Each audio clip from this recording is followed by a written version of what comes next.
Kecerdikan akal Ketua Perikatan Nasional Muhyiddin Yassin disoal susulan kenyataannya mengenai pertikaian Laut China Selatan dengan China. Ini selepas Muhyiddin membidas Perdana Menteri Anwar Ibrahim kerana dianggapnya cuai dalam memberi kenyataan berhubung isu pertikaian Laut China Selatan. Ia susulan kenyataan Perdana Menteri itu yang memberitahu Putrajaya terbuka kepada rundingan selepas Beijing membangkitkan projek operasi cari gali Petronas di kawasan laut tersebut. Dalam kenyataannya semalam, Muhyiddin memberi amaran bahawa kenyataan Anwar itu secara tidak langsung boleh dianggap memperakui tuntutan China terhadap kawasan yang sudah sah merupakan wilayah Malaysia. Mengulas kritikan Muhyiddin, Ahli Parlimen Ipoh Timur Howard Lee berkata bekas Perdana Menteri itu sepatutnya lebih faham keadaan yang sebenar. Saya tidak tahu sama ada Muhyiddin bodoh atau pura-pura bodoh kerana sebagai bekas Perdana Menteri beliau sepatutnya tahu bahawa dalam perihal hubungan antarabangsa, ia melibatkan urus tadbir, pertemuan, dan timbang tara untuk menyelesaikan atau setidak-tidaknya mengendurkan ketegangan dalam sesuatu isu, termasuk tuntutan bertindih di Laut China Selatan, katanya pada satu kenyataan hari ini. Lee berkata Muhyiddin menjejaskan kedaulatan negara apabila mengkritik Anwar mengenai hubungan Malaysia dan China. Apabila berhadapan dengan kuasa-kuasa besar, bahasa diplomatik adalah amat penting untuk memastikan hubungan harmoni dikekalkan. Saya yakin Tan Sri Muhyiddin Yassin sebagai mantan Perdana Menteri yang banyak pengalaman politik tentunya cerdik, pandai dan bijaksana. Tentu beliau faham apa yang dimaksudkan dengan bahasa diplomatik, terutamanya apabila kita berhadapan dengan Amerika Syarikat dan China, yang kedua-duanya hadir di rantau Asia Tenggara termasuk Laut China Selatan. Sayangnya, Muhyiddin yang kini mengepalai gerombolan pembangkang Perikatan Nasional hanya berani bermain politik kotor.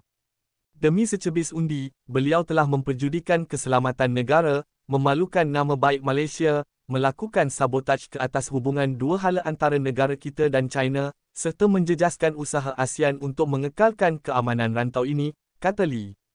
China sebelum ini menegaskan bahawa penerokaan minyak dan gas Petronas telah merangkumi laluan laut antarabangsa, termasuk sebahagian kawasan tuntutan Republik itu dari 9 garis putus yang merentasi Laut China Selatan.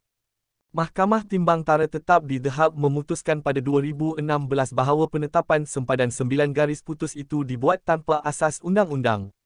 Menggunakan 9 garis putus, China terus menceroboh zon ekonomi eksklusif Malaysia, Brunei, Indonesia, Filipina, Vietnam dan Filipina di Laut China Selatan. Anwar menegaskan bahawa Malaysia tidak akan berkompromi dengan China berhubung penerokaan syarikat minyak dan gas negara itu, dan berkata Muhyiddin patut lebih teliti dengan kenyataannya.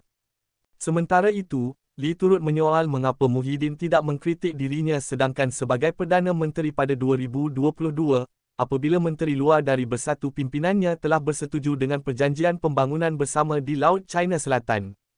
Ketika dihubungi, Lee berkata ini merujuk kenyataan bersama pada Julai tahun lepas antara Menteri Luar China ketika itu Wang Yi dan rakan sejawatannya dari Malaysia Saifuddin Abdullah bahawa kedua-duanya membina konsensus untuk mempercepatkan perundingan mengenai kod etika di Laut China Selatan dan bersama-sama membina Laut China Selatan menjadi laut keamanan dan kerjasama. Pun begitu, Muhyiddin bukan lagi Perdana Menteri pada masa itu dan telah digantikan oleh Ismail Sabri Yaakob pada Ogos 2021. Muhyiddin digulingkan sebagai Perdana Menteri pada 2021 manakala Menteri Luar semasa pentadbirannya ialah Hishamuddin Hussein daripada UMNO. Bagaimanapun, Menteri Luar Negeri pada 2022 semasa pentadbiran Ismail Sabri Yaakob ialah Saifuddin Abdullah daripada Bersatu. Malaysia kini tidak menemui sebarang kenyataan Saifuddin yang menyokong perjanjian pembangunan bersama dengan Laut China Selatan. Dalam pada itu, Lee juga mendakwa parti Muhyiddin Bersatu telah mencapai kata sepakat dengan kerajaan China hasil rundingan bersama. Ini dipercayai merujuk kehadiran Ketua Pemuda Bersatu Wan Ahmad Faisal Wan Ahmad Kamal pada acara maya Parti Komunis China berdialog dengan parti politik dunia bulan lepas.